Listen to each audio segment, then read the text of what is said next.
নমস্কাৰ ছাত্ৰ-ছাত্ৰীসকল capsule coaching centre YouTube চেনেললৈ তোমালোকক আজি পুনৰবাৰ স্বাগতম। আজি তোমালোকৰ বাবে class 6ৰ lesson 6ৰ N indomitable spirit নামৰ পাঠটোৰ সকলো পাঠভিত্তিক প্ৰশ্ন উত্তৰ লগতে পৰীক্ষাত আহিবলগীয়া গুৰুত্বপূৰ্ণ প্ৰশ্ন উত্তৰসমূহ আলোচনা কৰিম। তো ছাত্ৰ-ছাত্ৰীসকল তোমালোকে ভিডিঅটো স্কিপ নকৰাকৈ লাষ্টলৈকে চাই থাকিবা। তো ইয়াৰ পাঠটোৰ প্ৰথমতে কি কৈছে, look at the picture below. The people in the picture are all great Indian sport persons. Match their picture with the sports they are associated with. ইয়াত কি কৈছে, মহান মহান খেলুৱৈসকলৰ ফটো দিছে আৰু এওঁলোক কি খেলৰ লগত জড়িত এইবিলাক তোমালোকক মিলাব দিছে। তো প্ৰথমটো দিয়া আছে কি, প্ৰথম এখেত বক্সিঙৰ লগত জড়িত, তাৰপিছত এই নীৰজ চোপ্ৰা এই জেভলিন থ্ৰৰ লগত জড়িত, তাৰপিছত তোমালোকে এই বক্সিঙৰ লগত এই জেভলিন থ্ৰৰ লগত, তাৰপিছত এই হ'ল পেৰা এথলেটিক্স, তাৰপিছত তিনিজন থাকিল, বাকী এইজন শচীন তেণ্ডুলকাৰ এইজন ক্ৰিকেটৰ লগত জড়িত, তাৰপিছত এইজন হ'ল ফুটবলৰ লগত জড়িত আৰু ই বেডমিণ্টনৰ লগত জড়িত, এইজন ক্ৰিকেটৰ লগত জড়িত শচীন তেণ্ডুলকাৰ। তাৰপিছত এক্টিভিটিছত দিয়া আছে কি, let's find out how much we have understood. ইয়াত এক নম্বৰত দিছে কি, put a tick mark on the correct options. তো ইয়াত কুৱেশ্যন এ দিয়া আছে, Anamika Pegu was encouraged to take up adaptive running by. তো ইয়াত অপশ্যন কেইটাত কি দিছে, 1 সুনীল গগৈ, 2 হাৰ পেৰেণ্টছ, 3 ৰমেন পাথৰ আৰু 4 দীপা মালিক। তো ইয়াৰ ভিতৰত শুদ্ধ উত্তৰটো হ'ব অপশ্যন 3 ৰনেন পাথৰ, এইটো শুদ্ধ হ'ব। কুৱেশ্যন বিত দিয়া আছে, Anamika Pegu started running at। ইয়াত অপশ্যনত কি দিছে, 1 12, অপশ্যন 2 14, অপশ্যন 3 আৰু অপশ্যন 4 5, অপশ্যন 4ত কি দিছে 5। তো ইয়াৰ ভিতৰত শুদ্ধ উত্তৰটো হ'ব অপশ্যন 1 12, এইটো শুদ্ধ হ'ব। তাৰপিছত চিট দিয়া আছে, Indians first women para athletics to win para Olympic medal is. তো ইয়াৰ অপশ্যন কেইটাত কি দিছে, 1 দীপা মালিক, 2 সুনীল গগৈ, 3 ৰনেন পাথৰ আৰু 4 অনামিকা পেগু। তো ইয়াৰ ভিতৰত শুদ্ধ কোনটো হ'ব, ইয়াৰ ভিতৰত শুদ্ধ হ'ব অপশ্যন 1 দীপা মালিক।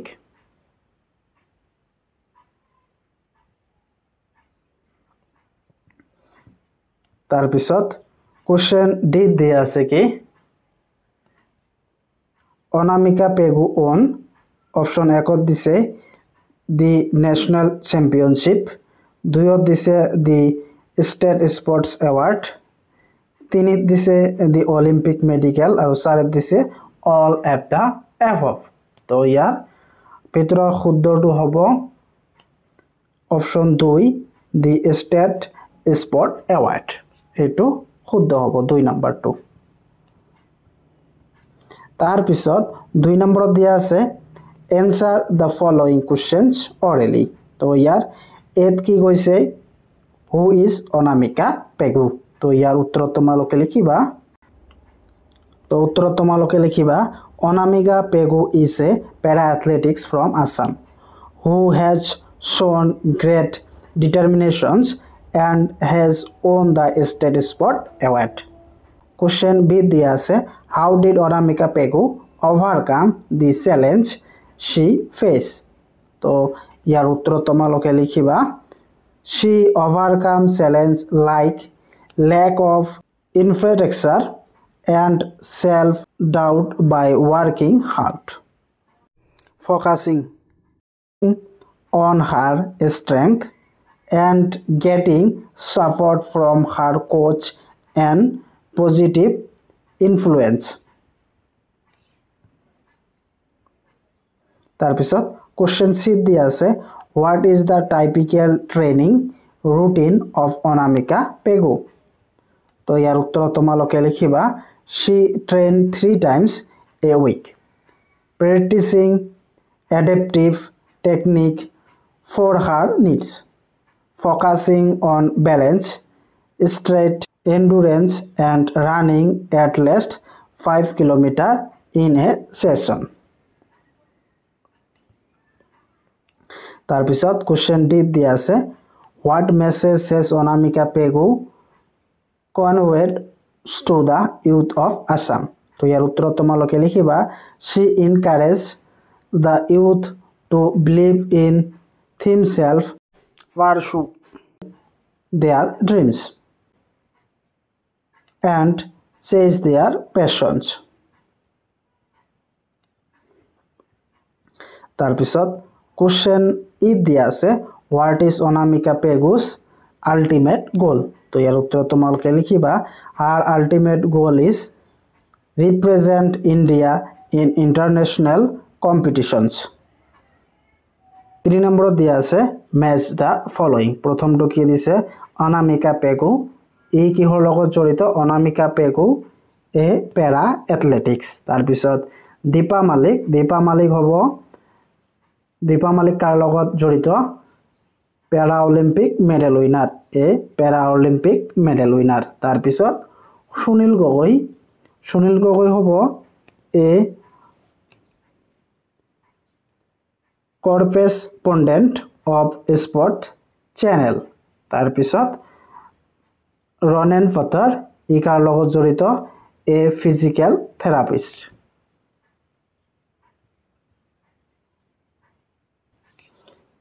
তাৰপিছত 4 এ দিয়া আছে write a few qualities of Anamika Pegu তো ইয়াত 4টা কেইটা বাক্স দিছে 2টা 3টা 4টা 5টা বাক্সত অনামিকাৰ কোৱালিটিৰ বিষয়ে লিখিব লাগে তো তোমাক সুবিধাৰ বাবে এই কেইটা দিছো 1 নম্বৰ তোমালোকে লিখিবা determine and hard working 2 resilient and positive despite challenge আৰু 3ত লিখিবা 3 নম্বৰ বাক্সত passionate about sports তাৰপিছত 4 নম্বৰত লিখিবা discipline in training আৰু 5 inspirational and motivating to others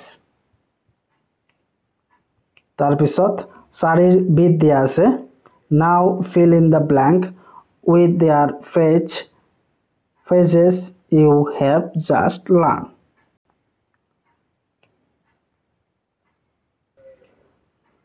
তো ইয়াৰ 1 নম্বৰত দিয়া আছে I want to become a ইয়াৰ খালিদেহত কি হ'ব খালিদেহত হ'ব rising star খালিদেহত কি হ'ব rising star তাৰপিছত 2 নম্বৰত দিয়া আছে the state athletics championship showcase many তো ইয়াৰ খালিদেহত কি হ'ব great feats খালিদেহত কি হ'ব great feats এইখিনি তোমালোকে খালিদেহত লিখিবা তাৰপিছত 3 নম্বৰত দিয়া আছে dash help him complete the task in time তো ইয়াৰ খালিদেহত কি হ'ব a physical therapist খালিদেহত তোমালোকে কি লিখিবা a physical therapist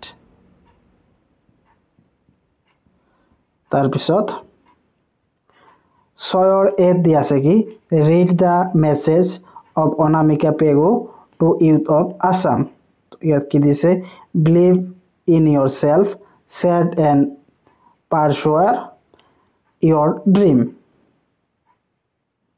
ইয়াত কি কৈছে believe in yourself sad and your pursue your dreams. Please chase your passions. So ইয়াত কি কৈছে complete the following sentence to get the message of Anamika Pegu regarding dreams. ইয়াত কি দিছে Anamika Pegu has told the youths of Assam dash and dash their dreams. তো ইয়াৰ খালি ঠাইত কি হ'ব খালি ঠাইত হ'ব believe খালি ঠাইত কি হ'ব B L I E V E খালি ঠাইত কি হ'ব believe খালি ঠাইত কি হ'ব believe খালি ঠাইত হ'ব believe in তাৰ পিছত and ৰ পিছত কি হ'ব pursue খালি ঠাইত হ'ব pursue their dreams.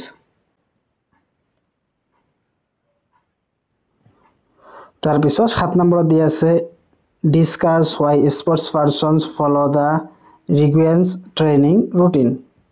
তো ইয়াৰ উত্তৰ তোমালোকে লিখিবা sports person follow a rigorous training routine for the development and physical abilities needed for their sports.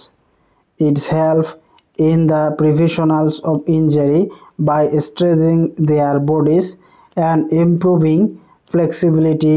Regular training also helps in maximizing their performance during competitions by building stamina, endurance and technique. তাৰপিছত 8 নম্বৰত দি আছে look at the picture and choose correct phrase. তাৰপিছত 9 নম্বৰত দি আছে let's identify few objects associated with cricket. Choose the name and the object from the box. Write down the given space. তো ইয়াত খালি ঠাইত কাৰ নাম কি কি তোমালোকক লিখিব লাগে এটো কি gloves. তো তোমালোকে ইয়াত gloves লিখিবা G L O V E S gloves. তাৰ পিছত এটো কি এটো হল helmet. এটো helmet H E L M E T helmet. তাৰ পিছত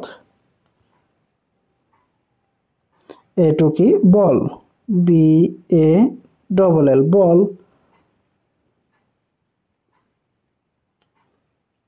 এটো ball. তাৰ পিছত এটো stumps S T U M P S stumps. এটো হল stumps. তাৰ পিছত এটো bat. এটো হ'ব B A T bat. এটো bat. তাৰ পিছত ইয়াত কি কৈছে let's learn some word related cricket. এটো হল an umpire, a bowler, a batter, the wicket keeper. তাৰ পিছত বিদ্যা আছে now fill in the blank the words you have learned. Complete the paragraph. Cricket is a popular outdoor game. It's played between two teams. Each team associates 11 players and his by captain is a player with the air খালি ঠাই ব্লকত কি হ'ব তোমালোকক উত্তৰ এখানে উত্তৰ Cricket is a popular outdoor game. It is played between two teams. Each team consider 11 players and is led by captain. It is played with bat and ball. এইখানে উত্তর হবে when the game is played one team bats and other teams fields. The persons who bats the called batter.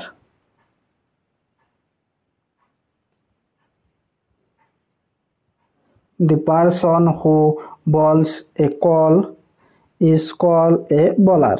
The wicketkeeper is key members of fielding side.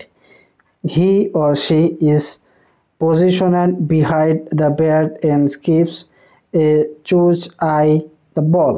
There are umpires who see that games is played by following the rules on the game. The teams that scores more runs win the match.